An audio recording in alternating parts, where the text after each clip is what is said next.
thank you so much for jumping on and having a bit of a conversation with me, Kelly. Could I start with getting you to introduce yourself? You've got a really interesting career.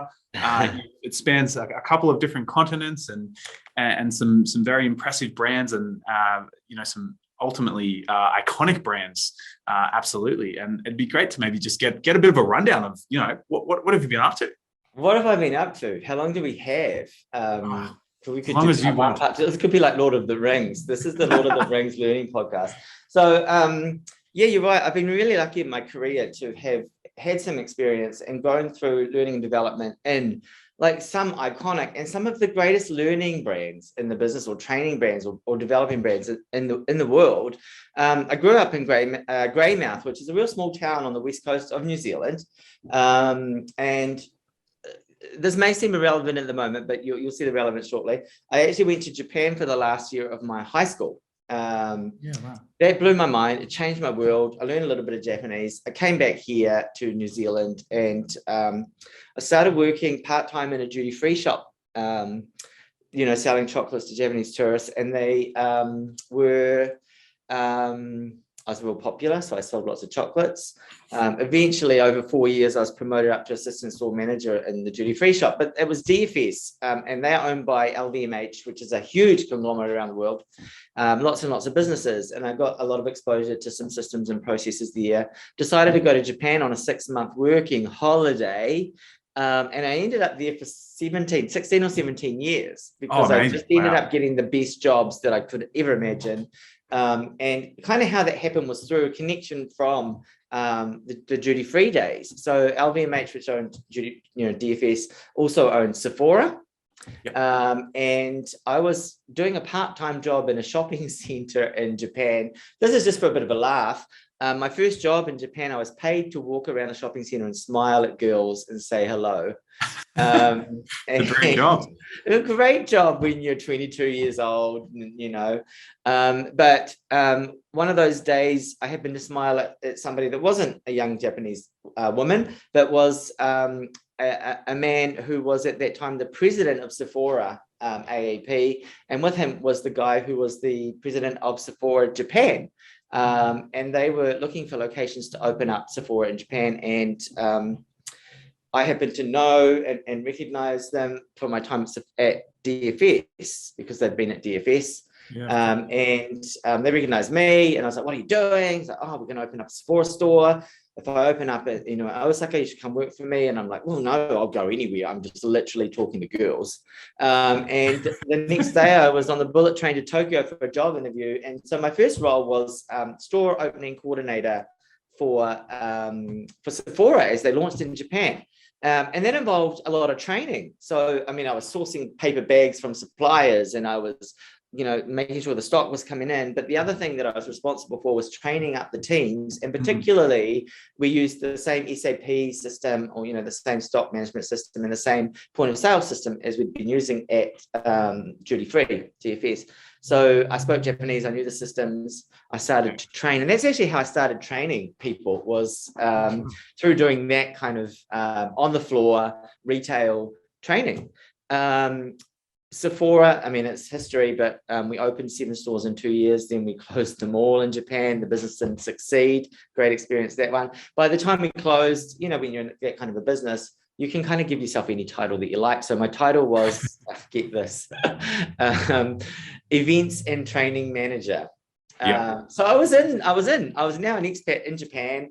I got called up actually by Estee Lauder Group. They were like, "Oh, we hear you're a trainer in the cosmetics field in Japan." And I'm like, it's a stretch, but I'll come for an interview. Wow. I was hired as a trainer for Clinique.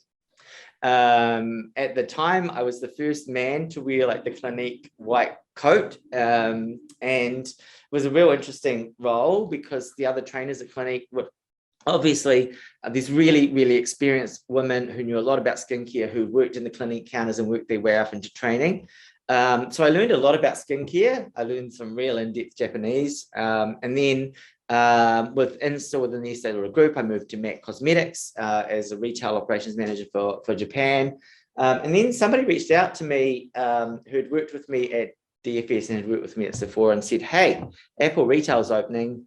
we need you to come along, send us your resume. So I joined Apple Retail for the opening team in Japan with a half headcount in store operations and a half headcount in training. And then after a year, I was given the role regional field trainer for Apple Retail, flew back and forth to the US a lot.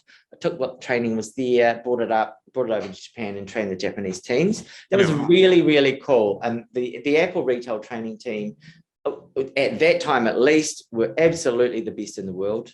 And they gave me the best training to become a trainer, and understanding of learning and an understanding of delivering learning that's going to deliver outcomes for a business.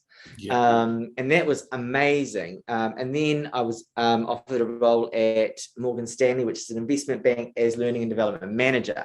So, you take that step from being a regional field trainer into learning and development manager. Another great experience, you're working in an investment bank. What does an investment bank have? A lot of money. So we had budgets you've never ever seen before. But there's challenges that come with that as well, because, these are people working in an investment bank who, if they step away from their desk, their trading desk for half an hour, that's costing their clients tens of thousands or hundreds of thousands of dollars, and it's costing them personally tens of thousands of dollars. So how do you convince these people to come away and do some training? With great difficulty is the answer to that. And then, so I went from there, but the global, this is how old I am, the global financial crisis hit. And I ended up working in another company, which was FedEx Kinko's, American company, Japanese business, and was the head of L&D for them for a few years before I came back to New Zealand. And when I came back to New Zealand, my family's in the South Island. I really wanted to be in the South Island. I wanted to be learning development, and I wanted to be with an iconic Kiwi brand. And I thought, I'm going to get one of those three things. Because there's not that many, iconic Kiwi brands based out of Christchurch that would be big enough to have a head of L&D. And I don't know what happened and how I lucked into it, but I actually lucked into the role of learning and development manager at Kathmandu. It is the iconic Kiwi brand. It's South Island born and bred like me. And it was my dream role. And so I have my dream role. Yeah, amazing. What an organic story. That's so cool how it just sort of it's happened, right? It's all about who you know, and you get these opportunities that get presented to you, and I think sometimes in our lives we're too shy to say yes, but you've got to take all of them, and all of them are a growing step. And I've been with Kathmandu now for 7 years, which is the longest I've ever been in any role. When you're in Japan and you're an expat working in Tokyo, you tend to change jobs every 2 to 3 years. Here I've been 7. I love it. I have my dream job. I get now that the actual privilege of looking after not just learning and development, but diversity as well within our business. Oh, wow. And it's super cool. Yeah, that's amazing. And I guess so it's quite a multifaceted career, a lot of time in retail, but some investment banking in there, why not throw it in, and a bit of a mix. If you could distill down, I guess, the key lessons of your career into a few points, what would they be? The key lessons in my career, I think on a career development, level, I'm not one of those people who've planned a career. So I took the opportunities that came my way, and things worked out for me organically. It doesn't happen that way for everybody. I think a great lesson that I've learned, and this is something I carry with me in my career, because I'm a retailer at heart. I'm the learning and development manager in a retail business, and I firmly believe that retail it's not just a job that you do when you've got nothing else to do. For some people, they do a few hours here and there because they're working their way through college or whatever that is. But retail is an art and it's a science. And, it's about looking at and reading a person and understanding a person and understanding what they need and what they're coming for, and providing that to them. And some people have this skill naturally, and that's fantastic. And other people can develop it. So, that's my big thing, is I believe retail is a career. I think retailers are highly skilled. And some of them, at Kathmandu, we're a technical brand. We're not an easy brand to work for, because we've got this amazing range of technical product. So people that come to work for us, they want to learn, they want to know stuff. It's not the same as standing in the front of a store, folding t-shirts that are just different colors. Nothing wrong with this, but folding t-shirts are different colors. And you want a t-shirt? You want it in a green or a blue or a large or a medium? Okay. You're going to go and you're going to hike a 4-week hike or a 4-day hike. And you need some footwear. You need a jacket. what's the weather going to be like? Is it the middle of summer? Is it the middle of winter? Is it going to be raining? Is it going to be snowing? How can we protect you? How can we make sure that you've got everything you need to get what you need when you're out there? So it's quite technical. So I really believe that it's a career, it's skills, there's development in it. So that's another thing I think I'd say is a learning from my career. And then the other thing I think, potentially if we're talking in terms of this podcast, is that without doubt, it's traditionally been quite hard to measure return on investment against training investment. Yes. Really I would hard love to hear about this. But I think if you look at the business and you look across the business and you identify what it is that you're trying to do, what are you trying to solve, where can you make an impact, and you put your focuses there, and you make an impact through developing people and training people and giving people skills and knowledge and experience to go out and do their best and be their best, then it's visible. You can see it. It becomes tangible. And there are, of course, lots of measures. You can measure it through NPS scores, your customers coming in if it's a retail environment. You can measure it through things like internal promotion. How many people are being promoted internally within your business because they've got the skills and experience to step up into that next role. So there's lots and lots of ways that you can deliver or demonstrate that return on investment for training and learning in a business. Yeah, that's a really good point. I think a lot of people find it really difficult to measure that. So I'd love to dive into how does Kathmandu measure that? I mean, you've got a lot of stores, a lot of different products, like you said. It's very technical. What do you find are the most successful measures? Well, there's all kinds. Because I'll tell you a little bit about Kathmandu. We're the biggest outdoor adventure retailer in the Southern Hemisphere. So in Australia and New Zealand, you don't get much bigger than us. And what we do is we create gear and products and jackets and shoes and backpacks and sleeping bags that really enable people to get out there into the outdoors and live their best lives. So as a brand, our purpose is to improve the well-being of the world through the outdoors. It's to get people out there and just enjoying what the outdoors gives us. It's so nice to get outside and breathe the fresh air in the sunset, or walk in the rain at sunrise, or whatever it is that you want to do that makes you feel good. And our purpose is to really help people get out there, feel good about themselves, improve their well-being, which improves the well-being of the people around them, and then in turn improves the well-being of the world. So that's what we do, and there's lots and lots of ways that we can measure the success of this. But if I go out into our business now and I ask anybody, any Kathmandu anywhere in our business, what is our core purpose? They'll tell you it's to improve the well-being of the world through the outdoors. I've never worked in a business where everybody could tell you what there was. They'll tell you what our values are. So our values are Kathmanduers. We're Kathmanduers, and we are courageous, joyful, and open. Right. So they're fantastic values to have. But yeah, so if I go back, maybe 7 years to when I started in the business, we didn't really have a learning and development function. We were a retailer that was getting pretty big, but we'd started pretty small. We weren't owned by anybody else. So, we didn't have any kind of experience or platform or format or template to work from. And what we did have was we had some online training, because our stores are from, the south of New Zealand, in Invercargill in the south of New Zealand. At that time, we actually had stores in Kensington and London. And, all across Australia, we have like 120 stores in Australia now. The furthest from me is in Perth in Western Australia. And they're all Kathmanduers. 82% of our team work in our retail stores, and they are the people that face our customers every single day. When I joined, we had this really, I would say, I don't want to say primitive, limited online learning platform. We paid to rent a little bit of space on the internet, and then the content was all created using Moodle and free plugins that were just available for free on the internet. And we didn't have an L&D team, so there was no learning and development manager before I joined the business.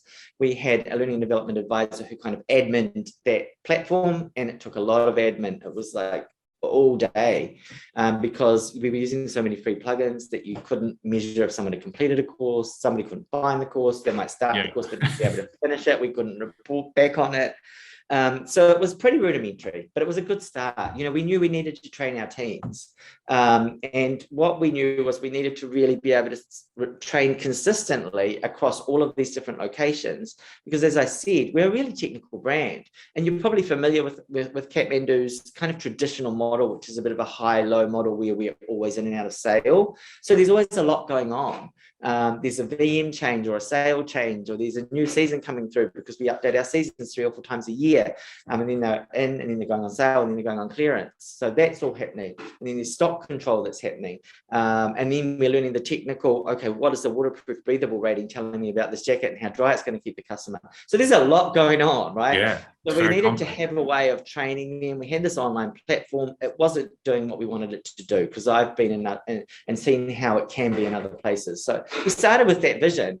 And at the time, we had real high turnover in our 0 to 3 and 0 to 6 month employees, because what was happening is they were coming along, starting the business. And these are people who love the outdoors and they love our product. And they're getting plonked down in front of a computer for 5 days straight or 10 days straight to just complete this training.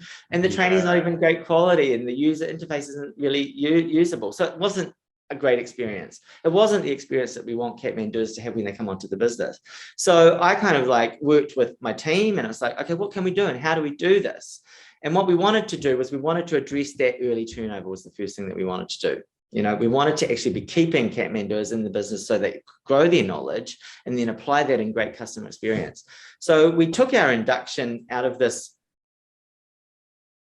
platform and out of this 7 days in front of a computer nightmare. And we created an induction program that is 3 months long. And we went out to the business, and I went out to store managers and I said, learning never stops. First of all, that's the first thing. We never stop learning at Kathmandu. But our induction, there's a lot to learn. You can't cram that all into somebody's head in the first few days.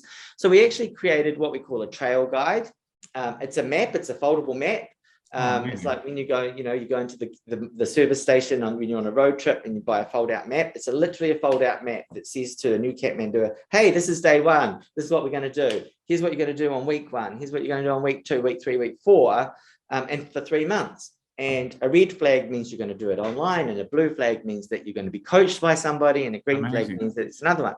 But what this did was it actually showed and not just brought our managers into the mindset that training's ongoing, and it's not all about being in front of the computer. But if I'm a new Kathmanduer, I can look at it and I can see, next I'm going to do this, and then I'm going to have some time for that to kind of sink in, and then I'm going to do this, and I've got this path to follow for my first 3 months. And as you go through, you tick them off and you sign them off. So you can look back and say, look what I've done, and look what I've achieved in the past week and in this month, and how am I going to build on that and apply it into what I'm doing? So it was just a real tangible thing that carry it in their pocket. Some of them pin it up in the staff room.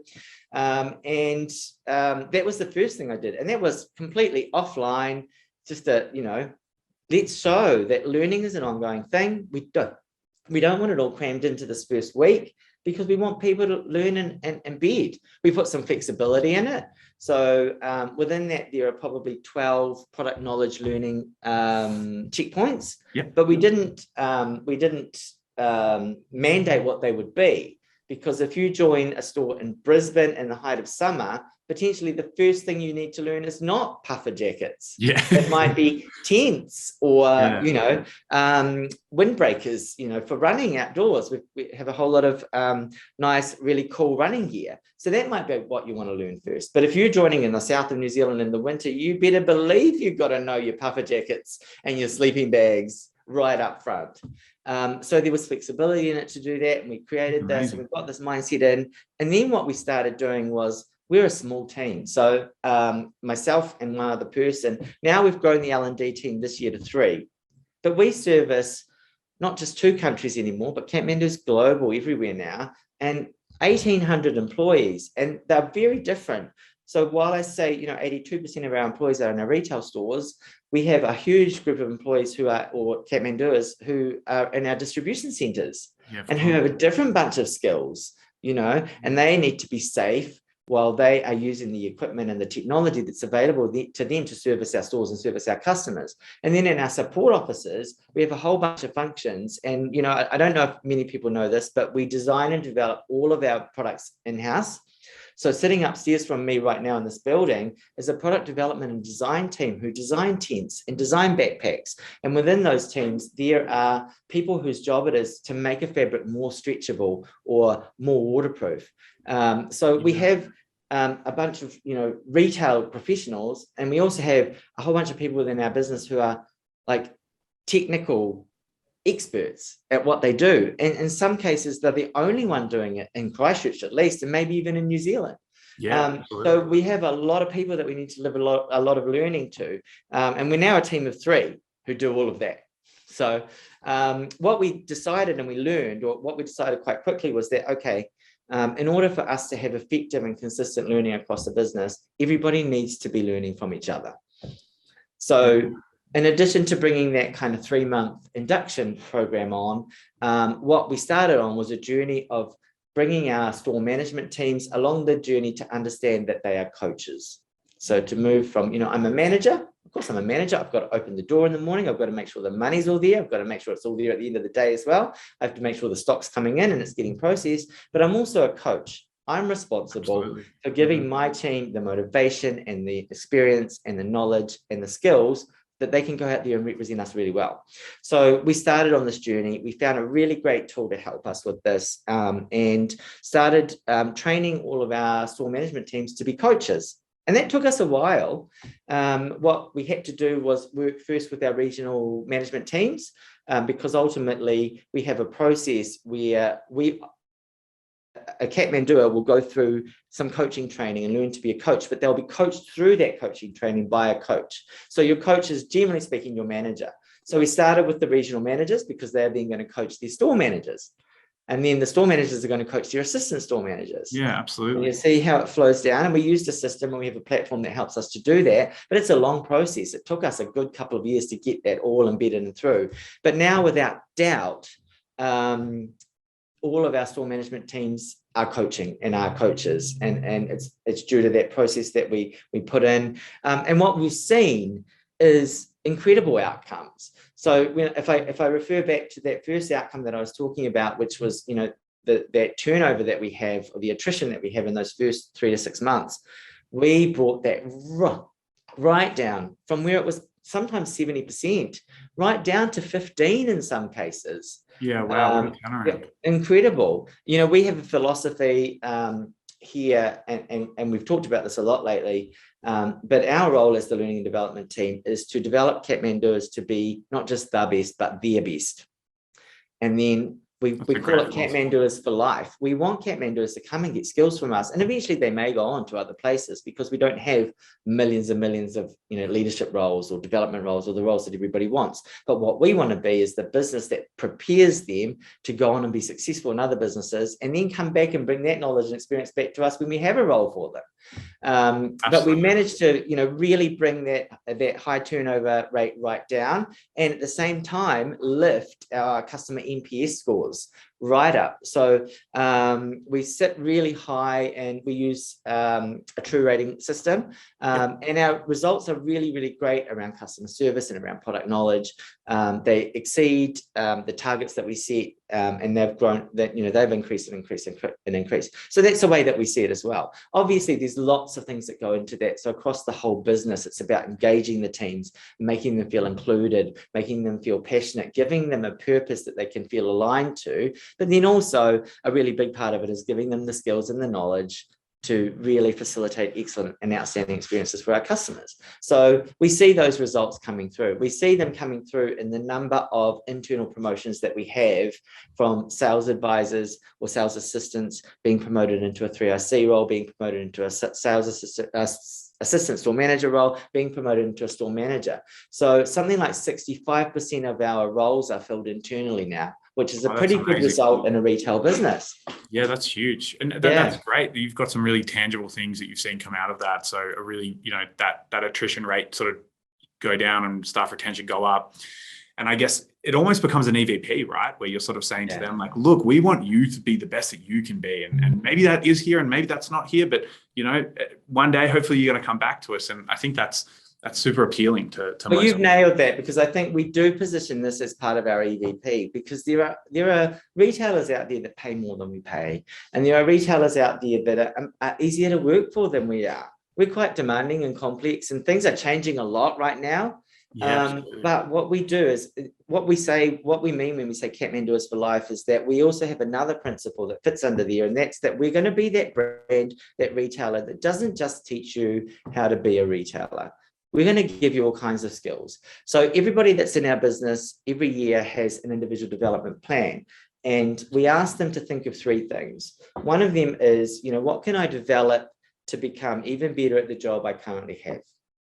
That's your first goal. What can I develop to get ready for the job that I have next, whether that's in a year or it's 2 years or 5 years, and then what can I develop to become closer to the person that I want to be? Oh, amazing. Yeah. This is stuff that's internal.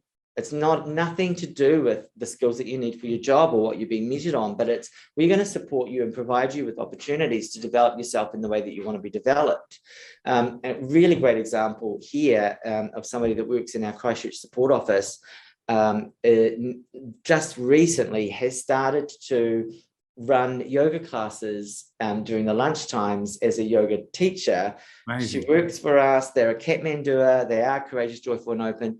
They are interested in the well-being of people, and we talked a lot about, okay, what direction can you go into? And she said, look, I really love my job. I want to go off and I want to get my yoga teaching license. Okay, well, we're happy for you to do that and support that how we can. And now she comes back and she teaches yoga here, here in the office a couple of lunchtimes a week. And we love that. And that's amazing. And if that person comes in, walks into the HR room and says, hey guys, look, I'm going to go and teach yoga at a yoga studio full time. That's a celebration, So Absolutely. We love that. What we do is we offer qualification pathways to all of our retail team members. In New Zealand, it's really easy because the New Zealand government fully supports and subsidises a lot of these things, and it doesn't really cost a lot because we don't have huge L&D budgets. But we're able to offer our New Zealand retail Kathmanduers a pathway through an NZQA qualification in Retail Certificate 3, Retail Certificate 4, Business Certificate 3, and Business Certificate 4. So if they want to complete the whole pathway, they end up with 4 different qualifications, and they're not just in retail, but they're business qualifications.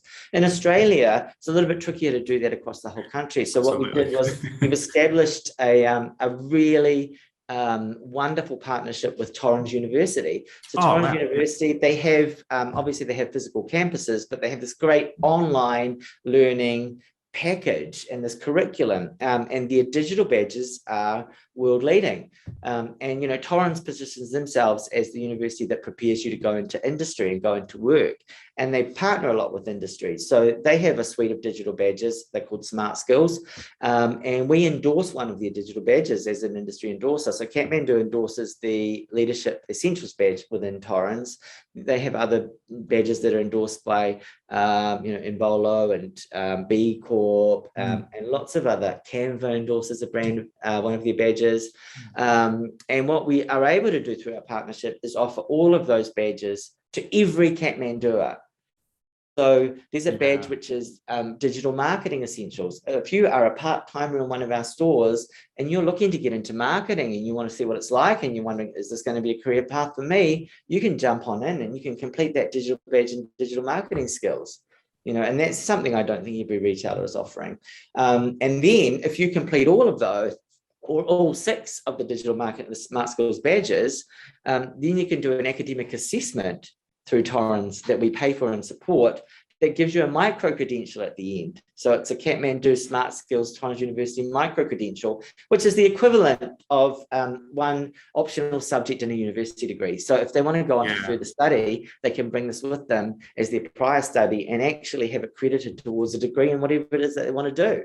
So we offer this to all of our teams, and this is what we mean by Kathmandu is for life. We don't just want to teach you how to open a till and fold a t-shirt, and that's not what retail is. But you know what I mean. We're going to give you the opportunity to learn some stuff about yourself and to learn some stuff about multiple different things, and that's going to help you to become your best. And we want everybody that's working at Kathmandu to be their best. Yeah, I love that, and I love the tying of learning to that EVP, because there's clear statistics on, if you invest in staff and they have clear career progression pathways, they're much more likely to stay. And it sounds like Kathmandu is sort of like one of not many people nail it, and it sounds like you guys are well and truly there. Oh, look, I think like anywhere at the moment, it's a strange world, and we're not immune to the Great Resignation. But I'm also, we have great engagement results across our business. We have great engagement across our business. We have great passion and loyalty from our teams, but we also have a lot of people within our teams who are fatigued, who've kind of reconsidered what they want to do with their lives. It's been a time, I guess, in the world where lots of people want to go from a customer-facing job that's been pretty awful to do for a couple of years. Yeah, they have the opportunity to go into a role that's not customer-facing, that's maybe not Monday to Friday, 9 to 5. At least we've given them some support to get there and some skills that they can take with them and take over with them, and hopefully come back to us in a couple of years, because a lot of people do come back to Kathmandu. So we see it. We're hiring, and we have great learning and development programs. And it's not because people can't wait to leave Kathmandu. It's because it's a time of change in people's lives, and we like to think that we're giving people the skills to be able to make those decisions. And if they need to make a change, they've got something behind them to go and do it. Yeah, that's amazing. And I think at the end of the day, when you put your employees first, they're the front line of your business. They should be sort of put first. Oh, absolutely. And that mindset's phenomenal. I wanted to quickly touch on something that you mentioned during your intro and talking about your prior experience. I believe you said at Morgan Stanley, you sort of had the opportunity to learn a little bit about aligning L&D to business objectives. And I imagine that's very different in an investment bank than it is at a retailer. Yes. So I guess in your experience and at Kathmandu, how do you take those sort of business objectives and align those with, strategic learning decisions and maybe... Well, what I think is that all of that learning that I did placed me well to come into Kathmandu, and from my experience and bring my experience in. But I'm not ever the person that's just going to do something for the sake of doing it. I'm like, we should do this. Let's just roll it out. No, that's not what happens. It's always a consultation, and you consult with the people who it's important to. So I have a close relationship with all of the executive team here, and I'll be talking to an exec, and we'll be like, what's happening in your team. Within those teams, quite often it's role specific and technical support that we're providing, and we might go and find a course from the Australian Retailer Association or the Australian Merchandising Association for our buyers and merchandisers. We have the product team going through some fabric and textile development online trainings as well. And it's about going out and listening and finding, okay, there are some things that a certain number of people in the business are going to need. Let's go and find those, and let's prove that we can bring them a solution. Because then when I look wider across the business, I think, we need critical thinking within our business. We need people to be able to sit down and look at some information and make some decisions and make some good decisions based on that. And now I've got the trust of the business because they know I've gone out and I found them some things that they needed. When I go and say, hey, look, I think your team could benefit from this, they'll listen and they're open to it and they understand it. And I can make a demonstration for why. We're moving through this huge change in our business. We don't have a lot of hierarchy, and we need everybody to be making the best decisions that they can make. Absolutely. Right? Yeah. And we want them to have the skills to do that, because we're courageous, and part of being courageous at Kathmandu is giving stuff a go, giving things a go, not being afraid of the unknown, right? And diving into it. But in order to be able to courageous to give things a go, you need to be confident that what you're doing is the right thing. Absolutely. So being able to come out and say, look, as a business, this is what we're doing. We're going global, and we're trying to go global. So a lot of members in our business now are speaking to international audiences, and they're trying to convince people to buy our product that don't even know Kathmandu, because they're not in Australia and New Zealand, and they are having to step outside of their comfort zones. I'm a product manager or a product developer or a product designer. I love to get in, I love to design things. I even love to talk about it, but it's really hard for me to talk about it to, some executives in Europe who, are talking to hundreds of people like me every week. Yeah. So giving them the confidence and the skills to go and do that. And it's looking around, and it's just looking around. Okay, what's the business doing? What does the business need to do? What do I know that can already fit into that and provide a solution? And if I don't know, Who can I talk to about, okay, where will I find that solution? And it's also not having any ego. I don't know all the answers. So if I think somebody's going to know something better than I do, like I don't know if we would find the best textile development training, I leave that to the experts, but I help them make it happen. Yeah, absolutely. And I think, liaising with that subject matter expert within the business, that's where L&D can really unlock quite a big impact, because, I don't know about whatever it might be. And I'm probably not going to become an expert in a couple of weeks. So we've got someone who is. Let's talk to them and get their opinion on it. And so you mentioned you sort of touch base with around the business on that front and talk to different people. Do you sort of then put together a bit of a budget or some form of sort of impact statement that you could take to business to sort of say, hey, this is what we want to do and this is why? And is that something that you would do at Kathmandu? So it kind of can be, but what we have at Kathmandu is interesting. So yes, in some cases, and a good example of that is when we migrated from our previous online learning platform to the one that we migrated to and currently use.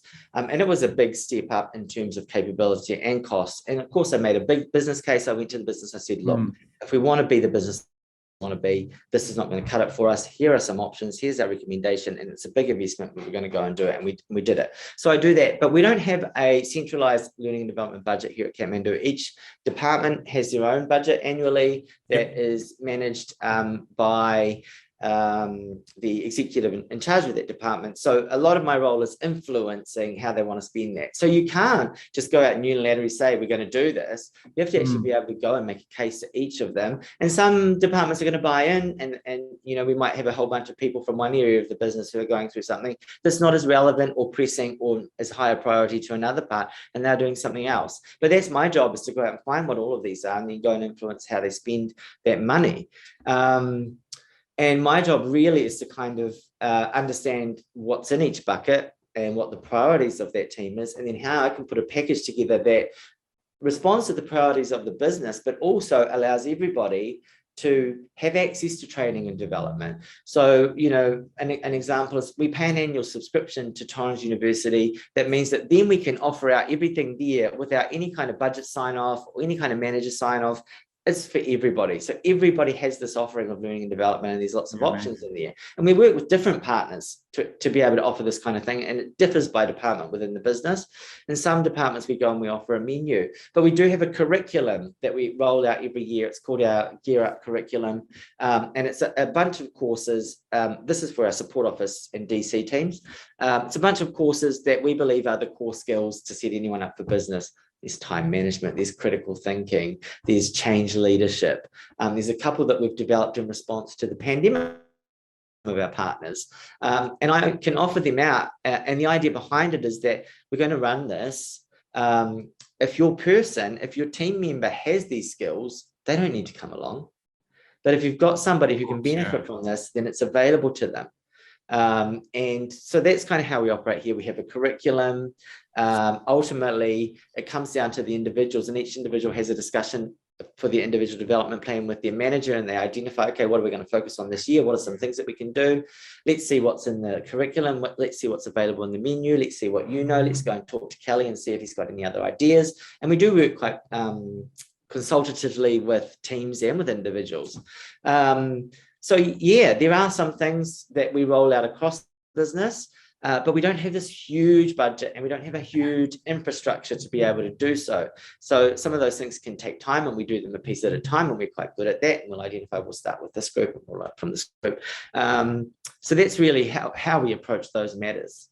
Yeah, no, that sounds fantastic. So you sort of take those business priorities of the different areas, then you look for training opportunities to sort of address those, and your role is liaising. Yes, and we do have, we've recently created a 3-year strategy going forward for what we want to do, and we've kind of budgeted that out.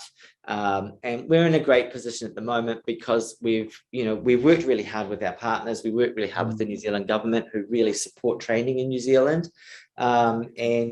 So we're in a really, really good position to be able to go and say, well, these are the projects that we think are priorities, for the next year, couple of years, 3 years, and here is where that money is going to come from, and how we're going to reinvest what the government invests in us for development into these, and then we get obviously the business, the budget that the business gives us. So we work strategically. We have a long-term strategy. We're just finishing this process at the moment because our financial year ends on July 31st. So we're budgeting for next year, getting that locked in so that we know what we're going to be able to work on, what our big projects are.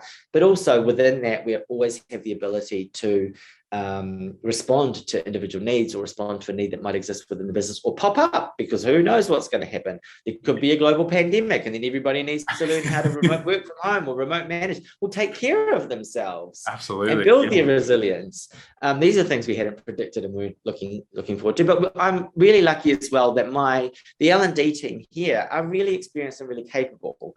So we're not a team that has to go external and spend a lot of money for many of these solutions. A lot of them we can come up with ourselves and deliver ourselves. So that's a fantastic advantage that we have as well.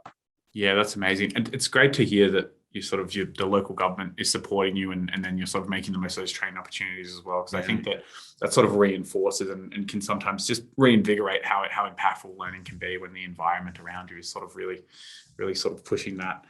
I guess out of all of those things you mentioned, and you mentioned the map, which I think is awesome. The way you explained induction is often what we sort of come across sometimes, and we sort of say, hey, this person has this new job, they're super excited. Don't sit them down for for a week of it and absolutely crush that excitement. You just crush their soul. Crush their soul. And then I've got to retain it and there's better ways.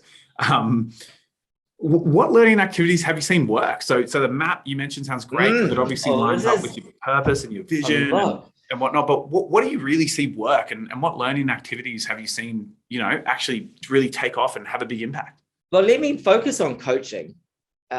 Please. And coaching for us is humongous. It's huge. We actually recently this year, Kathmandu has been named the #1 best place to work in retail, hospitality, tourism, and entertainment in Australia and New Zealand for 2022. Oh, wow. Amazing. Yeah, and there are lots and lots and lots of reasons, I think, for that. But one of them was, and where we were really strong, was growth. And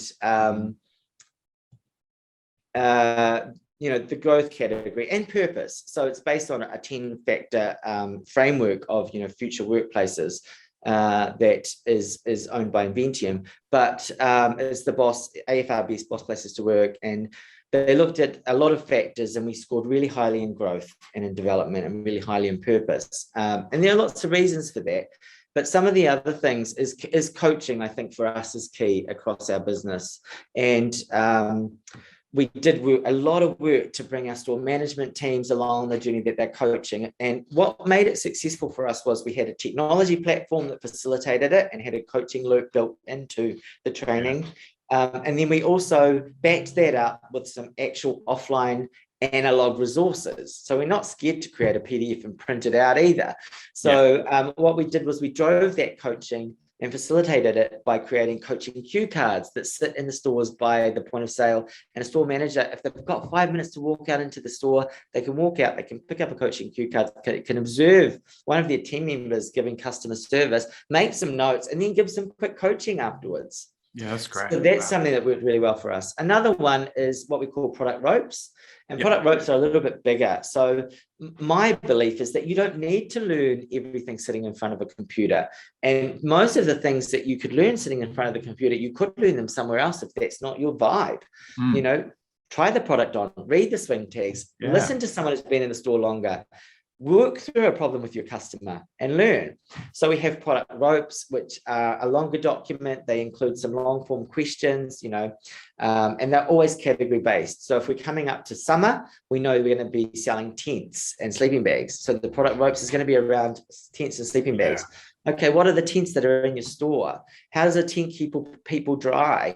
What does this tent do that this tent doesn't do? What's our lightest tent and why is that important? And it's like a quiz. And then there might be 3 or 4 customer scenarios. This customer's come in and they're doing this, this, and this. What do you tell them? What do you give them? And then there's a role play that you have to perform with your manager. So your manager coaches you through all of these steps. And they're able to do so because we've trained them to be coaches and we've given them that skill and experience and confidence in coaching. But now we've given them a platform to coach as well. Because you can have this online course, here's a coaching course, be trained to be a coach, And of course, it's like many things. You stand up, you walk away, and you've forgotten it.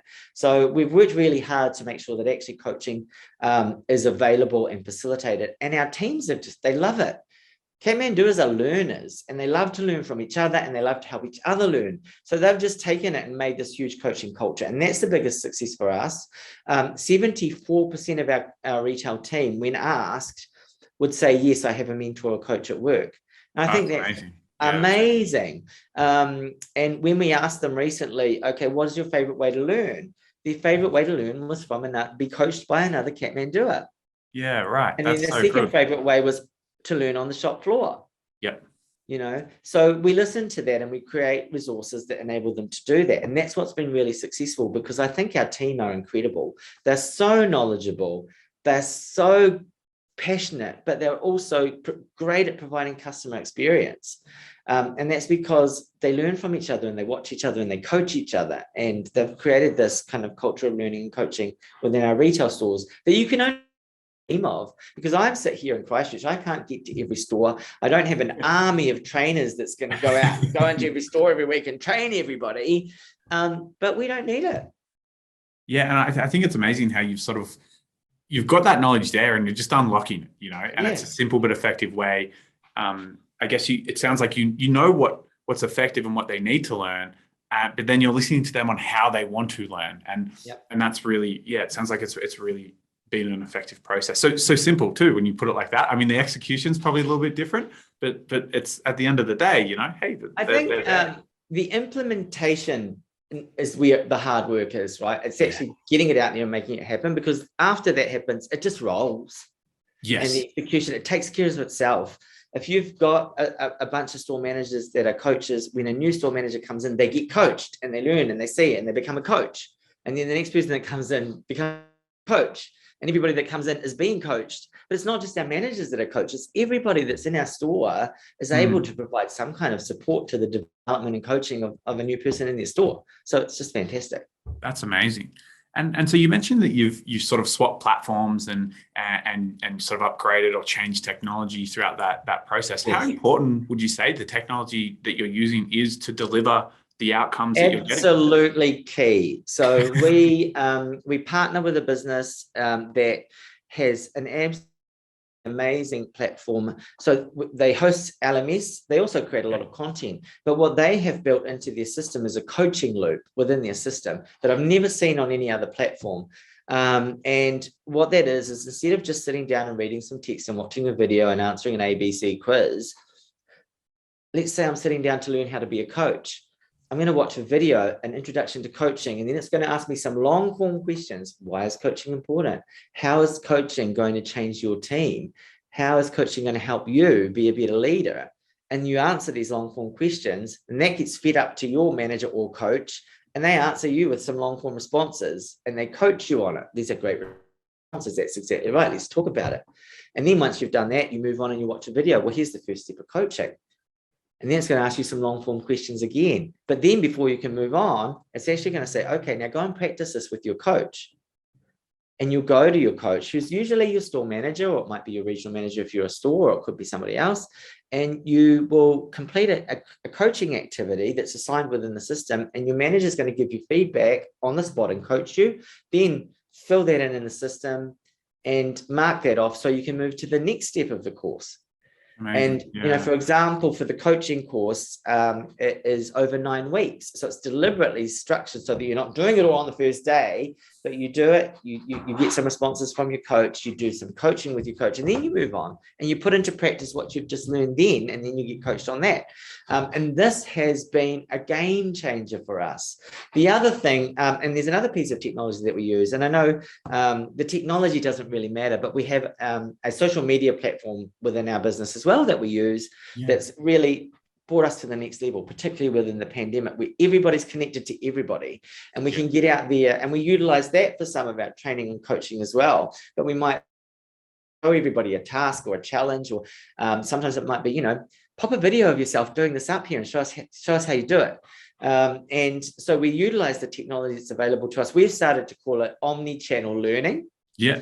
You use an online LMS, you use Zoom, you use in-person coaching. we'd love to be back to using in classroom coaching or training. And you use these social media networks that everybody's on, and you use each of them for the piece that they work right for. So you're not going to post some 5-minute training video into the social media platform because A, nobody watches 5 minutes worth of stuff in their feed, but B, it gets lost. It goes down the feed. How do you know it's there? If you log in, you've been off for a day, you log in, it's gone way down the feed. You don't even know it's there. How do I know you've watched it? So what we would do is we will use that platform, and we do what's called a 3 in 30. And that's 3 really cool facts about something in 30 seconds. Hey, we've got this new bio down jacket coming out, 3 in 30. Well, it biodegrades in landfill. How cool is that? Number 2, it's all recycled materials. Number 3, it looks amazing. That's my 3 in 30 about BioDown. If you want to learn more, head over to Campus, which is what we call our learning platform, and do the training module. And we use this platform to build hype and get everybody excited to move over to the training where they can get an in-depth training experience, and we can see that they've done it and we can follow it up and measure it. Yeah, that's amazing. Oh, that's so cool. That's such a cool use of technology and blending all that together. I love that you're still using some physical things, but you've also got the online aspect. I guess just bearing in mind the time, where can people apply for one of your great jobs or find out? Oh my gosh, yes, please. If you are keen to come and work for the number 1 best place to work in retail, hospitality, tourism and entertainment in New Zealand, Australia, 2022, then you can find our job ads on Seek, Indeed, most of the regular places you'll find them. Another great way is to head on over to www.kathmandu.co.nz/careers or www.kathmandu.com.au/careers, and you'll find the careers on there. You'll also find lots of interesting information. Place to work. I'd be remiss if I didn't talk about the other part of my job, which is diversity and inclusion. We are, I want to say, the most diverse brand that you could come and work for. We embrace and celebrate everybody. We want everybody to come and be their best selves and then become their even better selves through the learning and development opportunities that we offer. Amazing. Is that easy? I don't even care. That's perfect. Thank you so much for your time. I really appreciate it. You guys are doing some really cool stuff. Yeah, I think so. I love talking about it. But there are tons of people everywhere doing really cool stuff. That's right. And we just do what we can do. We take inspiration a lot from other places. But like I said, I'm really lucky that I've had this great experience. My team has got some great experience. And between us, we're just able to come up with some great ideas. But many of the things that we do are ideas that a team have given us. Kathmanduers have given us, and they often drive it. So that's the best way to do it though, right? Yeah. Just listen to them. And try and make it work, because they're the ones who have to do it. So absolutely. Yeah. I'm Blake Probert, and you're watching the Strategic L&D Podcast. If you want to stay up to date with our latest releases, subscribe to our YouTube channel. If you just want the audio, you'll find us on most common podcast platforms, including Spotify and Apple. Enjoy the rest of your day, and we'll see you again soon.